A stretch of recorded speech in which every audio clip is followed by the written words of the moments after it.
Pemirsa, sesuai Imendagri yang dikeluarkan pada 6 Juni 2022 lalu, Banjarmasin resmi berada di level 1 pemberlakuan pembatasan kegiatan masyarakat atau PPKM mulai 8 Juni 2022. Sehingga sebagian orang yang sudah mulai melepaskan masker yang hampir 2 tahun selalu digunakan wayah melakukan aktivitas apapun lantaran pandemi COVID-19. Walaupun sudah turun level ini, namun pemerintah kota tetap memfokuskan pada pelaksanaan vaksinasi. Sesuai Imendagri yang dikeluarkan pada 6 Juni 2022 lalu, Banjarmasin resmi berada di level 1 pemberlakuan pembatasan kegiatan masyarakat atau PPKM mulai 8 Juni 2022. Sehingga sebagian orang sudah mulai melepaskan masker yang hampir 2 tahun selalu digunakan wayah melakukan aktivitas apapun lantaran pandemi COVID-19.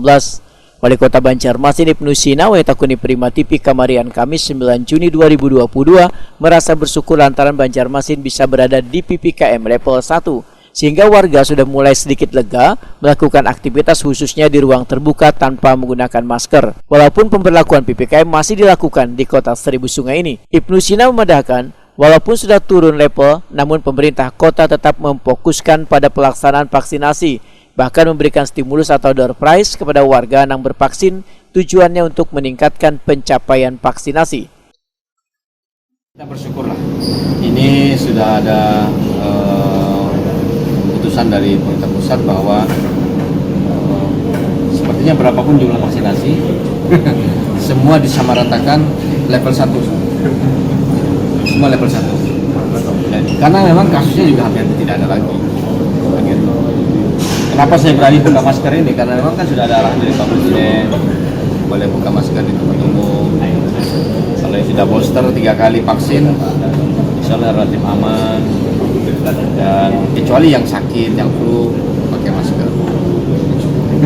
Yang sakit pakai masker. Nah, kami berharap ini kita sikapi dengan penuh kesyukuran, tetapi tetap program vaksinasi dijalankan, kemudian juga termasuk juga ini kan kita mau menyelesaikan yang BIAN juga kan, bulan imunisasi anak untuk anak-anak kita. Setelah nanti BIAN untuk vaksin imunisasi rubella dan campak itu mengiringi saja dengan proses yang untuk vaksinasi COVID, sehingga anak-anak kita sekalian ketika program imunisasi ini selesai ya bisa nanti segeranya untuk dilanjutkan dengan vaksin.